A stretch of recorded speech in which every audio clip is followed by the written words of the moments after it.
Time now to check in with our mate in the old dart, none other than the wonderful Nigel Farage, the Brexit leader, the freedom fighter, and our dear friend who joins us now from London.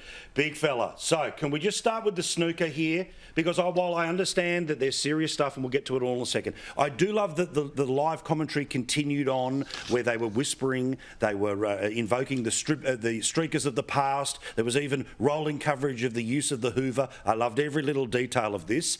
But surprise, surprise, when millions of people are watching, no one's mind is changed when it's interrupted by some freak. Well, that's absolutely right.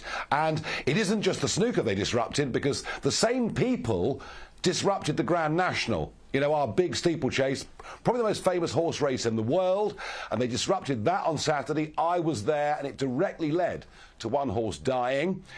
And they're the same people who glue themselves to roads, and they're now promising to disrupt every major sporting event this summer in the United Kingdom. And I have to say, we've got to reach a point with these people where their intolerance needs to be met by our intolerance. Enough is enough. That bloke who put that powder on that base, he needs to go to prison for a long time for criminal damage. We've got to start locking these people up, otherwise normal life here just can't continue. I did enjoy some of the blow-ups that were being heard by the crowd. You know how we see those videos every now and then of these protesters just being upped and thrown to one side because they're blocking traffic? The interruption of the snookers sent like that was a crowd that was ready to blow up. It just doesn't move normal people's opinion. In fact, it solidifies them against whatever they're arguing for. I think that's right. I mean, they're not persuading anybody of anything, but I mean, this is this new cult, this new student cult. You'll notice they're all white. They're all upper middle class. They've generally got names like Jocasta and Sebastian. These are overprivileged, upper middle class kids, and they've been indoctrinated at school and university that because of climate change, we're all going to die, and so we have to tie ourselves to bridges. And I mean, the whole thing is crackers. But to some extent, the educational establishment actually is guilty of spreading completely irrational fear in the minds of these people. Well, also, part of the radicalisation of a death cult, whatever it is in, or you think you're in a holy war, whatever that may be, is that you think any action is reasonable in defence of the thing that you believe in. If you're being told the world's going to end, then the disruption of everything is of course, justified, of which it well and truly isn't. But we'll see whether they have the balls to go anywhere near the coronation. So we learned today that the official coronation cake is a vegan quiche. How boring. Oh dear, oh dear, oh dear. My heart sunk when I saw that news this morning. I mean, in 1953, you know, coronation chicken, and it's still a dish that is served, you know, at summer buffets, and it's terrific, and I love it. But the idea of broad beans and spinach in some sort of very soggy quiche, I mean, it sort of makes you think of what people had to do during the war, during rationing, when there wasn't much food about. And isn't it French as well? No, it's actually German to begin with. Oh. It's German. Like the royal family. Well, yeah, that's true. Yeah, we think of it as French, but it's actually German originally. It goes back to medieval times. And, of course, you know, it's food for very, very poor people. And so I think what we're looking at here, or what we're warming up to, potentially, is the austerity coronation, you know, to make sure that we're all as environmentally sensible as we possibly can be. And so in keeping with that, they have produced the dullest, most uninspiring and most politically correct dish that has ever been produced for a major occasion in this country. I know it is truly ghastly. Yeah, I know it was a French monarch who talked about let them eat cake. Well, if that's the cake, guess what's going to happen?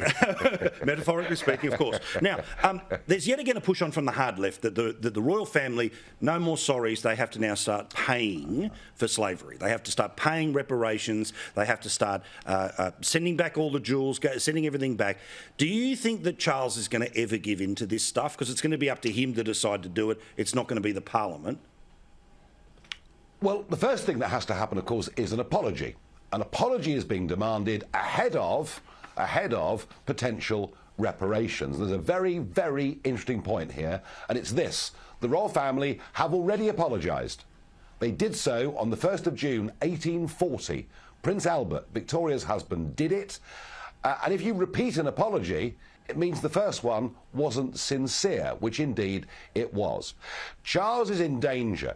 He's in danger of appeasing the mob that hate the monarchy anyway, and in so doing, potentially alienating those that support the monarchy. History is history. It cannot be changed. And Prince Albert was very clear in that speech that we were the first country to abolish slavery. We abolished it in 1834 across the whole of the British Empire.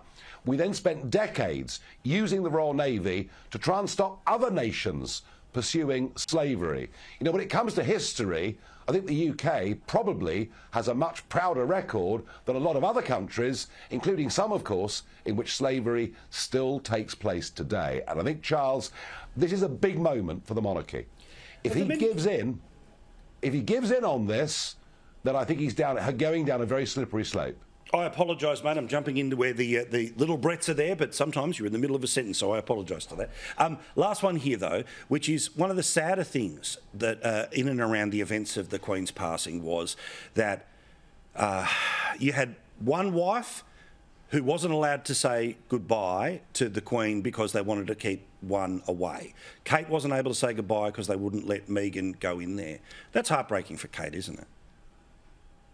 Yes, I think it will be, and I think it's very well known that she was not only loved and respected by the Queen, but they were incredibly close, and it must have been quite a thing for her to bear. But of course, they couldn't possibly have Meghan there because they didn't want the next big Netflix serialisation to be about the Queen's death. And can I just say that Harry, actually writing in that book about being in the room with his dead grandmother, I think that actually is way too far of itself. So, yeah, poor old Kate had to pay the price for Meghan not being there at Balmoral. And, wherever we go with this story, none of it gets any better, does it? The absolute public betrayal in front of the world by Harry and Meghan, of Harry's own family. I mean, the whole thing is just disgusting.